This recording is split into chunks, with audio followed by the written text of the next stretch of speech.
Labarun barka da safe. To jama'a assalamu alaikum, barkanmu da warhaka daga nan ɗakin watsa labarai na sashen Hausa na DM News. Sunana Ibrahim Lawal ga takaitaccen labaran.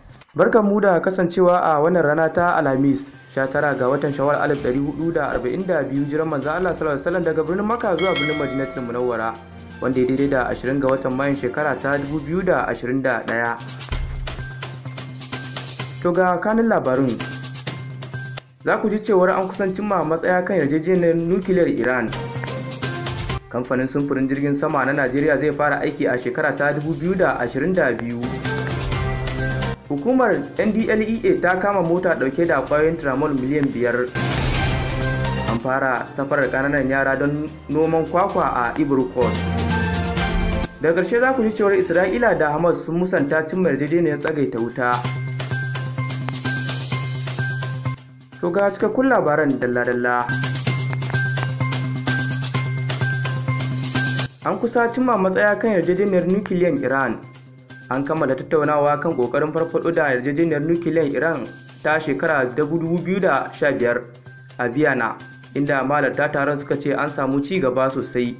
Jami'in tarayyar Turai wanda ke jagorantar tattaunawar, Enrique Mora, ya ce yana da yakinin za a cimma yarjejeniya ta ƙarshe. Wakilin Rasha Mikhail Olyanov ya ce yana ganin an kusa cimma yarjejeniya. An yi tattaunawar da nufin ganin Amurka ta sake shiga yarjejeniyar, yayin da Iran za ta ci gaba da cika alƙawuranta na nukiliyar, waɗanda suka hada da daina inganta makamashin uranium.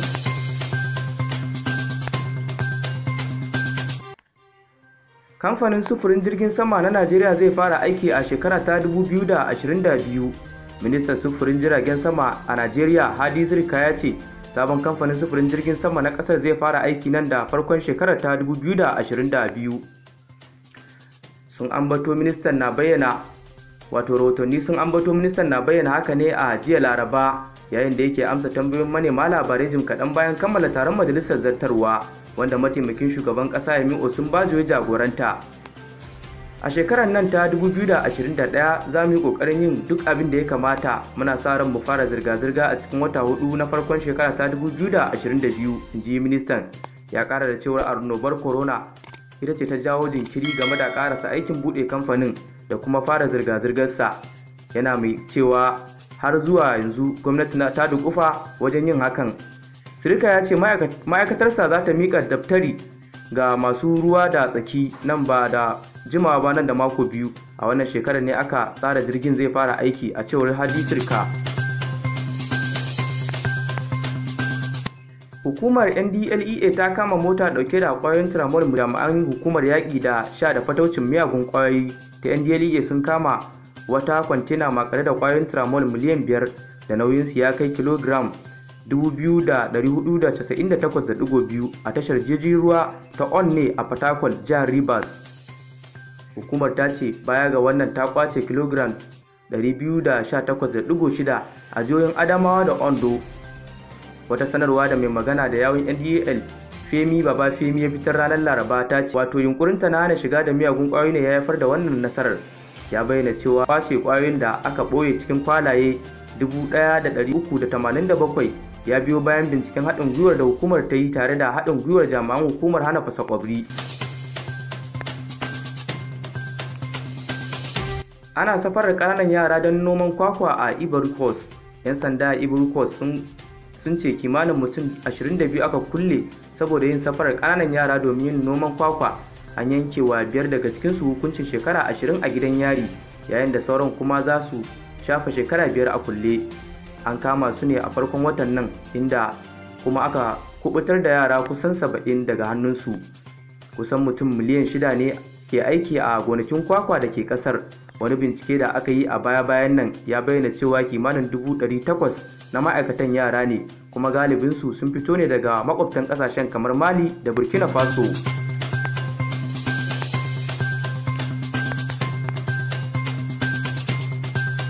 Isra'ila da Hamas sun musanta yarjejeniyar tsagaita wuta. Ƙungiyar Hamas ta Falasɗinawa Isra'ila sun musanta cimma yarjejeniyar tsagaita wuta da rahotanni suka ce za a fara a ranar 20 ga wannan watan na Mayu. Rikicin Isra'ila da Falasɗinawa ya shiga kwana 10 a jiya da kisan Falasɗinawa 218 a zirin Gaza da 25 a gabar yammacin kogin Jordan. Isra'ila mutum 12 aka kashe tunda aka fara rikicin ran 10 ga watan Mayu. Dama dai an fara rikicin ne lokacin da wata kotu a Isra'ila ta yanke shawarar bayar da umarnin cire iyalan Falasɗinawa daga gabashin birnin Kudus a unguwar Sheikh Jarrah don baiwa Yahudawa damar zama. Amurka da Faransa da Jamus da Masar da Jordan duk sun goyi bayan tsagaita wutar. To duka a nan muka kawo labarin, kafin mu tattara akalar shirin ga maimacin kanunsu. To masu sauraro kun ji cewar an kusa cimma matsaya kan yarjejeniyar nukiliyar Iran. Haka zalika kun ji cewar kamfanin sufurin jirgin sama na Najeriya zai fara aiki a shekara ta 2022. Kazalika kun ji cewar hukumar NDLEA ta kama mota dauke da kwayoyin tramol miliyan 5. Sannan kuma kun ji cewar ana safarar kananan yara don noman kwakwa a Ivory Coast. Da ƙarshe kun ji cewar Isra'ila da Hamas sun musanta yarjejeniyar sun To duka a nan muka kawo ƙarshen shirin namu na yau. Sai kuma Allah ya kai mu gobe za ku ji mu ɗauke da wani sabon shirin. Za ku iya samun mu a shafinmu na yanar gizo-gizo a kafar sada zumunta ta Facebook, Twitter, Instagram ko kuma YouTube channel ɗinmu akan adireshin DM News Nigeria. A madadin ni Ibrahim Lawal Zare da na gabatar da kuma injiniya Faruk A. Abdulkarim da ya haɗa muku shirin har ya kammala, nake cewa mu huta lafiya.